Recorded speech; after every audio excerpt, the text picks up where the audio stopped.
একদিকে সংখ্যালঘুদের উপর নির্যাতন আর অন্যদিকে ফাঁপা হুঁশিয়ারি চলছেই একেবারে বাংলাদেশে।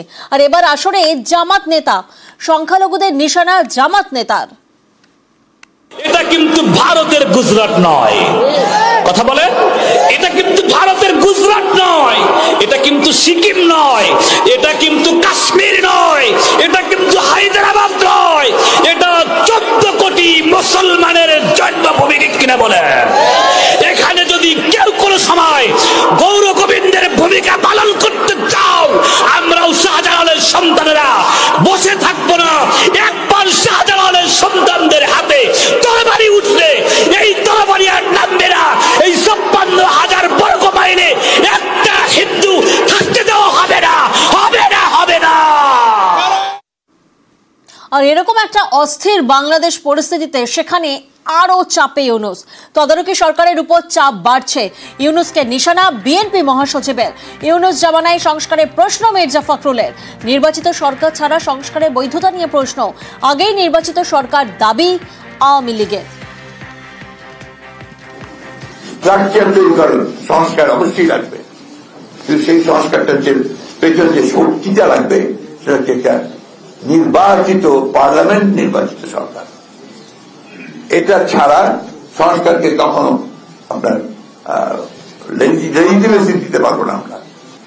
যারা জাতীয়তাবাদে বিশ্বাস করেন, যারা বাংলাদেশের গণতন্ত্রে বিশ্বাস করেন, যারা দেশের খালেদা নেতৃত্ব এবং তারেক রহমানের নেতৃত্বে বিশ্বাস করেন, তারা সবাই ঐক্যবদ্ধ হন, বিভক্ত হবেন না, এবং এই লড়াই থেকে কি করে আরো বাড়ানো যায় সেই কৌশলগুলো গ্রহণ করেন।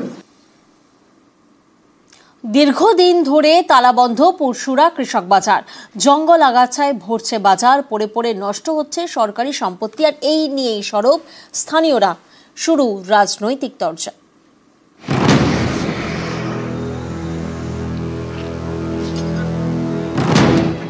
কয়েক কোটি টাকা খরচ করে কৃষক বাজার করে দিয়েছিল রাজ্য সরকার। কথা ছিল বাজারের স্টলগুলিতে বসে ন্যায্য মূল্যে বিক্রি বাট্টা করবেন কৃষকরা।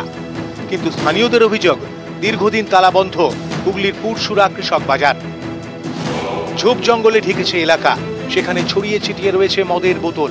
অভিযোগ বারবার জানানো হলেও নির্বিকার প্রশাসন। কৃষক বাজারে কোনো সবজি বিক্রি হয় না, রাস্তাঘাটে খুবই অসুবিধার মধ্যে মানুষকে বাজার করতে হয়। কৃষক বাজারে যে ঘরগুলো আছে সেগুলো সব নেতারা ব্লক করে নিয়েছে। আমরা বিডিওকে এর আগে জানিয়েছি, উনিও কোনো পদক্ষেপ নেয়নি।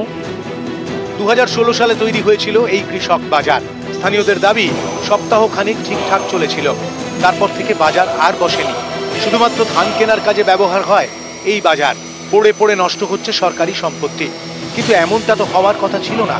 স্থানীয়দের দাবি, পুরসুরা বাসস্ট্যান্ড থেকে জায়গাটা দূরে, বিক্রি বাট্টা কম হওয়ার আশঙ্কায় অনেক কৃষকই এই বাজারে বসতে চান না। শুধু তাই নয়, অভিযোগ রয়েছে আরো। ওটা তো প্রত্যেকগুলোকে একটা করে করেছে কৃষক বাজার, কিন্তু তার জায়গায় রাস্তাঘাটে বাজার বসে আছে। কিন্তু ওই জায়গায় যদি বাজার বসতো খুব ভালো হতো, কিন্তু ওই জায়গায় বাজার নেই। ওই জায়গায় হচ্ছে দুর্নীতি এসে গেছে।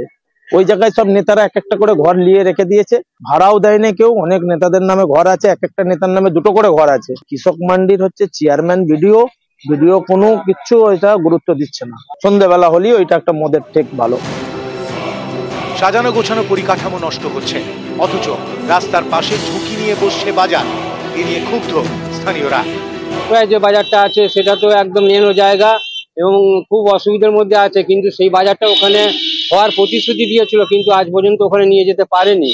কোনো কারণে পারেনি সেটা কেউ জানেনি, এবং সাধারণ লোকের খুব অসুবিধা হচ্ছে। ওইখানে যদি বাজারটা বসে খুব উপকার পাবে। কৃষক বাজারটা বর্তমানে তৃণমূল কংগ্রেসের 2জন নেতা আছে এখানে ব্লকের, সেই 2জন নেতা বাপত্তি সম্পত্তি মনে করেছে। যেখানে কৃষক বাজারে কৃষকদের দোকান খোলার কথা, মানুষের সুবিধার কাজ করার কথা, এসব হয় না। ওখানে তৃণমূল কংগ্রেসের কার্যক্রম চলে, পার্টি অফিস। পুলিশকে বারবার কেউ অভিযোগ জানিয়েও কোনো কাজ হয়।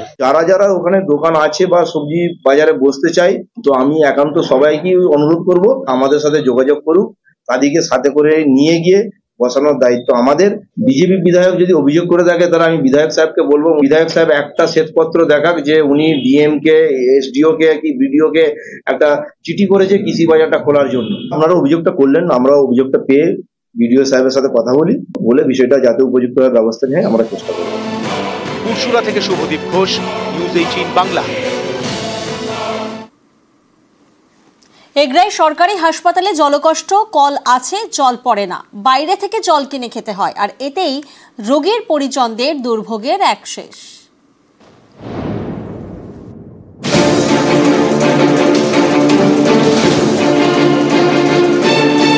পূর্ব মেদিনীপুরের এগরা মহকুমা হাসপাতাল। এগরা মহকুমার 5টি ব্লকের বাসিন্দাদের বড় ভরসা। এখানে শিশু এবং প্রসূতিদের চিকিৎসা হয়। এমন একটি হাসপাতালেই জলকষ্ট।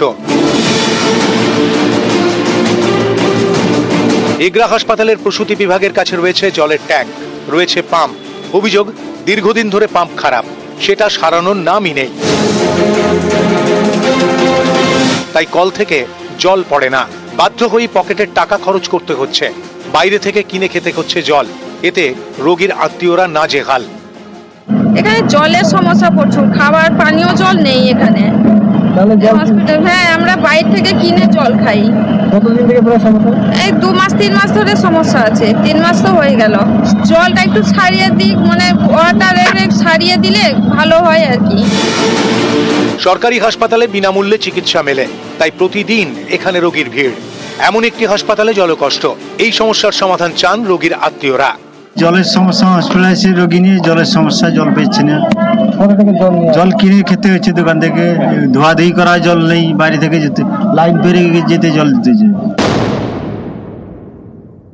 এটা তো আমার কাছে জানা নেই। আপনি এগরা হাসপাতাল সুপারিনটেন্ডেন্টের সঙ্গে কথা বলুন, আমি খোঁজ খবর নিচ্ছি পরে। এটা তো হতে পারে না, দীর্ঘদিন ধরে জল নেই, কোনো মানুষ কিছু বলেনি, এরকম তো হওয়ার কথা নয়। দেখছি আমি।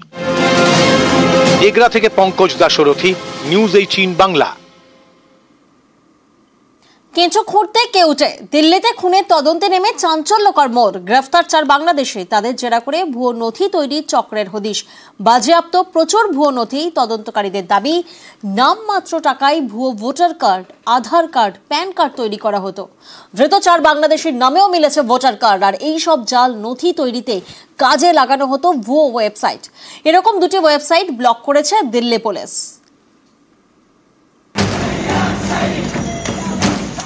অগস্ট থেকে উত্তাল বাংলাদেশ, তারপর থেকে ওপার থেকে এদেশে অনুপ্রবেশ বেড়েছে। অনেকেই সীমান্ত পেরিয়ে এপারে চলে আসছেন, তাদের গন্তব্য দিল্লি। সেই দিল্লি থেকে পুলিশের জালে ধরা পড়েছে 4 বাংলাদেশি। তাদের থেকে উদ্ধার হয়েছে 4টি জাল ভোটার কার্ড, 21টি জাল আধার কার্ড, 6টি জাল প্যান কার্ড। ধৃত 4 বাংলাদেশির নামেও মিলেছে ভারতীয় ভোটার কার্ড। 2023-এ সঙ্গম বিহারে একটি খুনের ঘটনা ঘটে। এর তদন্ত চালাচ্ছে দিল্লি পুলিশ। সম্প্রতি তারা 4 বাংলাদেশিকে গ্রেফতার করে। তাদের জেরা করেই ভুয়ো নথি তৈরির চক্রের পর্দা ফাঁস। উদ্ধার হয়েছে প্রচুর জাল নথি। ভুয়ো 2টি ওয়েবসাইট ব্লক করেছেন তদন্তকারীরা। जनताप्रिंट्स.in, जहां पे ये लोग 20-20 रुपए में अपने फर्जी date of birth certificates, income certificates बनवा लेते थे। इस टाइप का इनका एक रेट कार्ड था। नीचे क्यूआर कोड प्रावधान कर रखा है। क्यूआर कोड स्कैन करेंगे तो एक वेबसाइट खुलती है जो कि हूबहू गवर्नमेंट वेबसाइट टाइप लगती है, बट उसका लिंक अलग है। तो लोगों को लगता है कि ऑथेंटिक है, बट ये ऑथेंटिक नहीं है। 2টি ওয়েবসাইট থেকে ঢালাও ভুয়ো নথি তৈরি করে সেসব বিক্রি করা হয়েছে। দিল্লি পুলিশ জানতে পেরেছে এভাবে 3 লক্ষ বার্থ সার্টিফিকেট বিক্রি করা হয়েছে, 20,000 আধার কার্ড বিক্রি হয়েছে, এছাড়া 10,000 ভোটার কার্ড, 3,500 প্যান কার্ড এবং 10-12 পাসের 3,000-এর বেশি সার্টিফিকেটও বিক্রি করা হয়েছে। এসবই জাল নথি।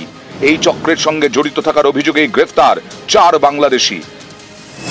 তারা ভারতে কবে ঢুকলো, কিভাবে দিল্লি পৌঁছে গেল, কিভাবে 4 বাংলাদেশি ভারতের ভোটার কার্ড পেয়ে গেল, এই চক্রে আর কারা কারা রয়েছে, উত্তর খুঁজছে দিল্লি পুলিশ।